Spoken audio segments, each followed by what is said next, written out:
Hello, Hannibal. Welcome to Hard Hats and Hard Truths, the Hannibal Board of Public Works podcast. I'm Erica Mitchell, your host, and I'm joined today by our special guest, Paul Trenhaile, who is our finance director. Welcome, Paul. Well, thank you. It's great to be here. Yeah, happy Friday, right? Yeah, that's right. We're excited to have you. We're great having you here today. So today we're going to be talking about numbers, which is a good thing we have you in here because that is your world. And we're going to dive into the topic of the operating budget for the HBPW because we're in the process of getting that drafted and proposed to the board of directors. And so before we dive into that topic and kind of address some common questions we hear from the public when it comes to the budget, can you share how long you've been with the BPW and a little bit about the work that you perform here? Yeah, so I've been with the utility 5.5 years now. Before coming here, I was an auditor, and so I think that really prepared me well for this position. I had the opportunity to travel all over the state and see lots of different clients, lots of different ways that they run their business and the policies that they had. And so it really prepared me well for this position and making sure that the policies that we have are appropriate and that the monthly financial reporting that we do is up to par. And so, yeah, some of the things that I do here for the utility is exactly that. I keep the monthly books essentially and prepare monthly financial reports for our board to look at monthly at our meetings to keep them up to date with where we are financially. I oversee all of our bank accounts as well as our cash reserves and where we have them invested and making sure that we get adequate return for those investments. I oversee us paying our debt service appropriately, and then I always kind of tell people that I had one busy season before when I was an auditor, and now I kind of have two busy seasons, and one of those is preparing for the audit. We have an annual financial statement audit that takes a ton of work to get all of the books closed and wrapped up and prepared for that. And then just when the auditors get here, going through everything and explaining everything to them. And so a lot of work with that. And then the second busy season that I have is where we are right now, and that's preparing the annual operating budget. And so it does take a lot of work. As a company, we are over $40 million in our budget between the three operating funds. And so it does take a lot of time to ensure that we're looking at everything and making sure that everything is budgeted appropriately. Yeah, so a lot of very important work that you do here. We really appreciate all that you do. And yeah, it's a very busy time right now, and hopefully we can add a little bit of color to a topic that can tend to be black and white, right? And so we're hoping to add a little bit of color to that to help people understand just kind of the general framework and ins and outs of what goes into that operating budget and just answering some general questions. So hopefully we'll be able to do that for all of you today. So let's go ahead and just jump into our topic for today, which is, again, the operating budget for the BPW. So I know there's a lot that goes into an operating budget for a multi-funded utility. But can you kind of describe, just to start off, just the general framework of how you go about creating the operating budget each year for the HBPW? Yeah, and so it's really important that you say that we're a multi-funded utility. So yeah, we are essentially four funds, but three main funds, and those are our electric fund, water fund, and sewer fund. And so it's important to know that, because when we do our budget, we treat each of those as a separate business, if you will, a separate fund. And so what we do essentially is we look at year-to-date financial performance for each of those funds and kind of where things are at based on the budget that we're currently in. We look at any areas that are higher than budget, and we kind of determine why that might be. We obviously look at any areas that are lower than budget and why that might be. And then when we go to budget that for next year, we kind of take that into account. A really good example of that is a couple of years ago in our sewer fund, we were significantly over budget in our chemicals. And so what had happened at our wastewater plant was our compressor had went down. And that's a very integral part in that system. And we determined that the compressor was no longer operational, and so we had to order a new one, and it was going to take about 12 months for it to get here. Well, whenever that happened, we had to supplement that process with liquid oxygen. And so during that time, obviously, that budget was significantly higher than what we had anticipated it to be. And so when we planned for the next year's budget, we would see that that certain expense was much higher than we had expected. We knew exactly why that was. We knew that those compressors were going to arrive and that we wouldn't have that expense for the following year. And so we were able to kind of budget and account for that appropriately. So year-to-date financial performance is a big one. We then take that year-to-date performance and we go back really 8 years in total, but we really kind of mainly focus on the last 3 years, and we compare the budget to actual to historical performance to kind of determine trends and trend lines. Obviously, one big thing that we've seen as a utility, like many other businesses since COVID, is lots of increases in some of our material costs and things like that. And so we factor in some of those trends in our material costs as well as just general inflation. And so if we go back 4 or 5 years ago, we might not have spent as much on something as we would be spending on it today just because of supply chain issues and inflation.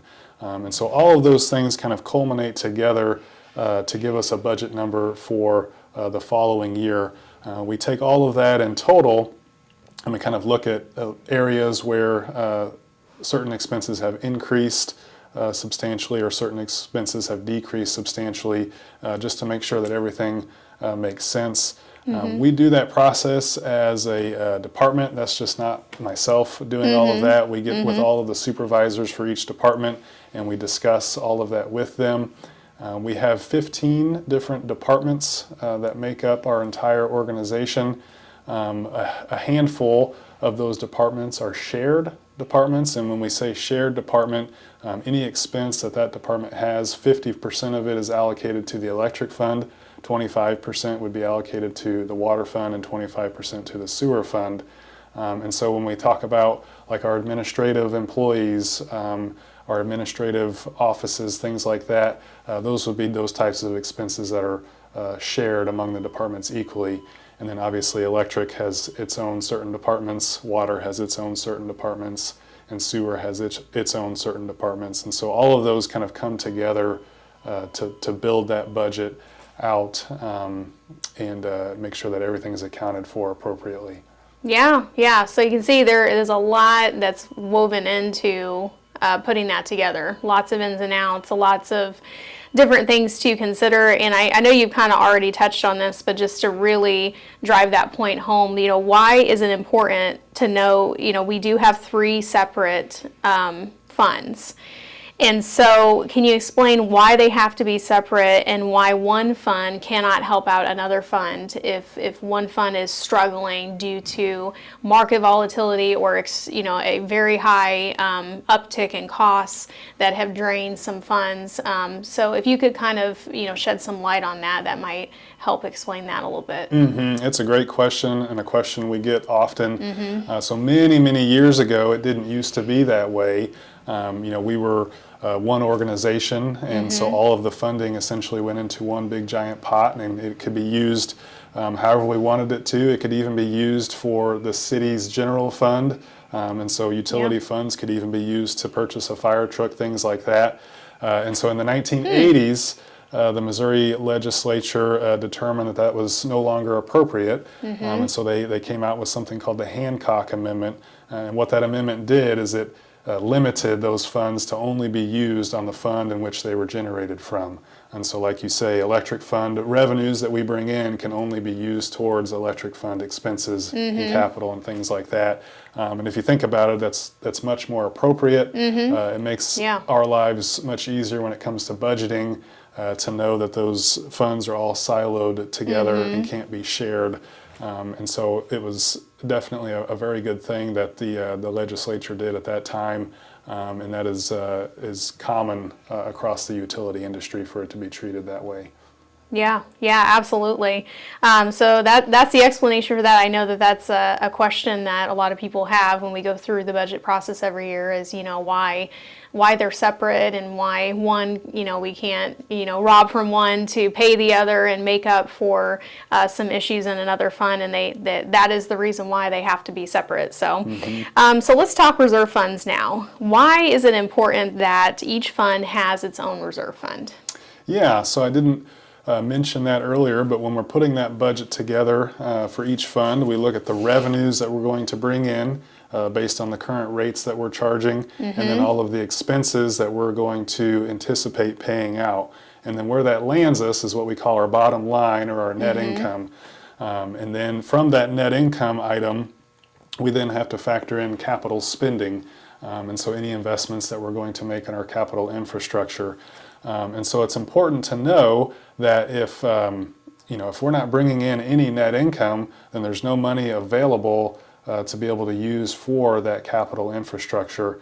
And we as an organization, with all of the services that we provide, we are extremely capital intensive. And so what that means is that throughout our system, we have a significant amount of infrastructure. When you think about the pipe that we have in the ground for our water and sewer lines, when you think about our water and wastewater treatment plants and all of the components that make up those plants to make sure that our water is treated properly and safe to drink or to waste. When you think about all of our poles and our transformers and the wire and our substations that go all throughout town, that's very capital intensive. And all of that infrastructure, as it gets older, has to be replaced. And so what we do as an organization, kind of at the same time as we do our budget, is we do what's called a 5-year capital plan. And so we look at all of that infrastructure and we determine, at what point are we going to need to replace some of this infrastructure. And so when we talk about having a reserve fund, it's important that the money that we bring in a little bit more than what we pay out, so that we can have an adequate reserve fund to be able to pay for that capital infrastructure when it's needed. If we were simply just breaking even all the time, we would have no money in the bank to be able to replace that infrastructure when it's needed. And ideally, we're able to get several years out of that infrastructure. But Hannibal being an old community, it's inevitable that that infrastructure has to be replaced. The second primary component for having a reserve fund is emergency events that we have come up. We specifically deal with that in the electric fund primarily. And so what will happen there is that when we buy our power for the community, it's a straight pass-through cost when we're talking about our power supply. And so the electron that you use at your home to turn on your light, we didn't generate that here in the city of Hannibal. It was generated elsewhere. It traveled here, and we pay for it and then pass that on to you as the customer to be able to turn your light switch on. And so what happens sometimes throughout the year is we have extremely volatile times of year, and it's typically associated with the weather. And so it's a little bit fresh in our mind because we had a pretty significant winter storm in late January that was called Winter Storm Fern. And what happened specifically with that storm was that power costs went extremely high. And so without getting into the weeds too much, we paid about 8 times more for our power in that single week because of that storm than we normally would have. And that came out to be about $1.5 million for us. And so when we budgeted, $200,000 and ended up having to pay $1.5 million, we had to have the reserve funds on hand to be able to shoulder that, to be able to pay the bill. As you can imagine, the grid operator, which ours is the Mid-Continent Independent System Operator, or MISO, they don't like it when you can't pay your power bill. And so having that reserve on hand gives us the ability to be able to pay for those emergency types of events without having to do something drastic or something emergency to be able to pay that power cost. Yeah, Yeah, yeah, it's very, very important. Like you said, very weather driven, and we know we can't control the weather, unfortunately. Exactly. So That's right. it's whenever your business relies on that, it can be really bad or really good. It just depends on what happens with that. But and you might have actually answered this question just a little bit in your last answer. But everyone knows that we're a public utility, we're a nonprofit organization. But I think some might not understand why we're allowed to have a reserve fund. And it's like you just said, I think the answer might be, we are very capital intensive. And so we have a very high overhead costs for running a utility in terms of equipment and infrastructure and the things that you just mentioned. So is that true? Can you explain a little bit about why we can have a reserve fund when we're technically a nonprofit organization? Right. Yeah, that's a very valid question. And one that would make a lot of sense to ask. And yes, we talked about it a little bit, that if we were only planning to break even, where every dollar that we brought in was a dollar that was going out, then we would have nothing in that bank account. And so the follow-up question to that could be, well, then why, you could just go out and get financing or do some type of bond every time you needed capital. And one, we do that from time to time when we have significant capital infrastructure. Sure, yeah. But I mentioned just how capital intensive Yes. we are. It'd be all the time. It'd be all the time. We would never be Yeah, able to yeah. go out and get enough financing to be able to invest in the capital that we need. And so it's important to have that reserve funding for capital. And then again, we can't predict the weather. I mean, you tell me in the next 2 months as we get into storm season, Sure. how many significant storms are we going to have that could potentially take out our infrastructure. It could be extremely hot this summer, and where our power cost is much higher than anticipated. We just don't know. And so we have to have some type of mechanism to be able to shoulder those costs for our customers until we can get those reserves replenished to be able to plan for the next time that they happen. Because one thing we do know that's inevitable is storms and volatile weather Right. and things like that. We see it every year. Unfortunately, it seems like it's becoming more and more prevalent, and not only prevalent, but more and more volatile, and where that cost is getting higher and higher whenever we do have those types of events. And so having that reserve fund is extremely important for us to be able to weather those types of storms. Yeah, absolutely. And then you have those situations. Winter Storm Fern is a great example. We didn't experience the brunt of that here, fortunately. It did get very cold, which we did, put out a peak alert, asking customers to try to conserve electricity because we knew that things were going to get volatile. But, in other areas, they experienced blackouts and things like that. And it really made the energy market go haywire. And so because we don't have a power plant here that generates electricity solely for us, we purchase it elsewhere, and we have to pay for that to get transmitted here. We still were exposed to those very high market prices, even though we didn't have Winter Storm Fern here in Hannibal. And I think sometimes that can be confusing for people. We still experience the effects of it just on a different level. That's exactly right. And the phrase that we keep hearing over and over is, it could have been worse. Well, what is worse? Right. We don't ever wish for that type of thing to happen. No. But you're right. It could have been much, much, much worse for us. Yeah. So, shifting gears over to a different topic is the most common question that I receive personally from customers has to do with the customer charge. So I know this isn't technically budget territory, but I do want to address the customer charge and kind of go into detail, if you would, about what makes up the customer charge and why each utility has a separate customer charge. Yeah, that's a great question, and like you said, one that we get a lot. And there's really two main reasons for having a customer charge. One is if you think about the actual ability to provide power to your home, there is lots of infrastructure that has to go into place for that to be even possible. Right. And so we call it a customer charge here at the HBPW, but other utilities might call it a service availability charge, ready to serve charge. Yes. And so you've heard those different types of terminologies, and really what that means is that there is lots of cost that has already went into that ability to provide that power. And so if you think about what we talked about earlier, the wire that is needed, the transformer that's needed to give you that power, all of the meters, the cost that goes into the meter itself, all of that goes into before you've even used a single kilowatt hour of power, right? And so we have to have a mechanism to be able to recover those costs. Right. The second component of that customer charge is the ability to maintain your meter.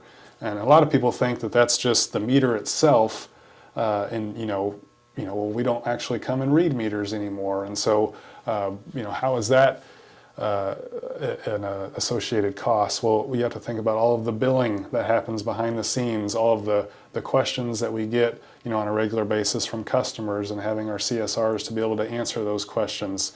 All of those are costs that go into actually maintaining your meter at your home. And so we, as many other utilities do, we use the customer charge to be able to recover those costs, because all of those costs exist no matter whether or not you use a single kilowatt hour Correct. of power or not. Yeah, that's a good way to put it, and it's true. Yeah. The usage charge is much more of just a pass-through charge. We talked about power supply and how we pass that on to the customer. And so all of that, we recover that cost through our usage charge. And I'll do it real quickly here, but there's three main components to our purchase power supply that I think are worth explaining. The first one is energy, the second one is transmission, and the third one is capacity. And so real quick here, energy is the actual electron itself. When you turn that light switch on, the electron is there to be able to power up that light bulb and give you light in your home. Again, we don't generate that electron here in Hannibal. It's generated elsewhere, and so we have to pay for that energy that's needed for you to be able to turn on that light or run your washer or run your dishwasher. That cost is paid for on the market, and is volatile based on weather, based on supply and demand, and all kinds of different things. The second component to our purchase power supply is transmission. And so when that electron is generated elsewhere, it has to travel and get here. It travels all the way across those lines into Hannibal, all the way across our lines, and then into your home. So that transportation cost is called transmission, and we have to pay for that. The third component is capacity. And capacity is a little bit more arbitrary and hard to explain, but the analogy I like to use is a mall parking lot. And so if you think about a mall parking lot, let's say in Columbia, Missouri, most days you drive by that mall parking lot, it's fairly empty. There's a few cars there shopping, but you sometimes think, why do they have such a big parking lot when there's hardly ever anybody there?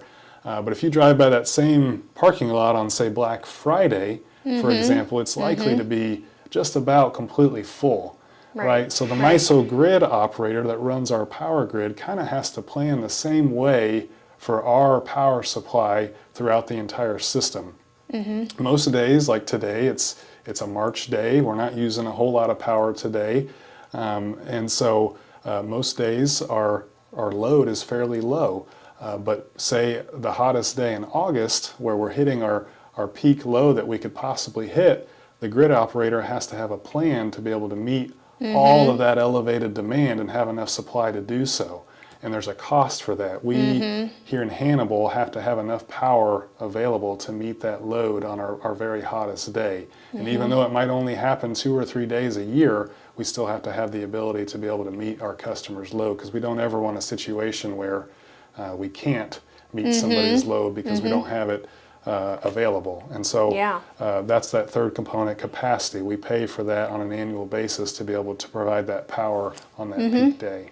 Yeah, it's just, to put it more simplistically, supply and demand. It really comes down to that. Just like, basic economics in terms of any other industry as well, we have the same types of issues with supply and demand. And anytime supply shrinks and demand stays the same or even increases, you're going to have a higher price. And so we've been dealing with that for, you've been dealing with that for 3 years, and how that market volatility has just really went wacky just up and down and up and down, and it's been very unreliable and probably hard to budget for. And so, and you have a lot of other factors you throw in there other than grid congestion. You have weather conditions, and then available resources to produce the energy, and all those things make up the price of electricity. And we don't have control over what the grid operator does in terms of pricing, and so we have to be prepared for that at all times, essentially. So That's right. well, we've covered a lot today, and I just want to thank you for joining us and providing all of that information. And hopefully we've answered a lot of questions, the kind of the most common ones that people have. So I want to thank you again for joining us, and thank you for watching. We will have some show notes below this video with some links for more additional resources and information. And if you have any interest in coming to our budget workshop, we are going to have that on Monday, March 30th at 4 o'clock in the HBPW Conference Center. We'd love to have you join us, and you can ask any questions that maybe we didn't address today. And we'll see you next time on Hard Hats and Hard Truths.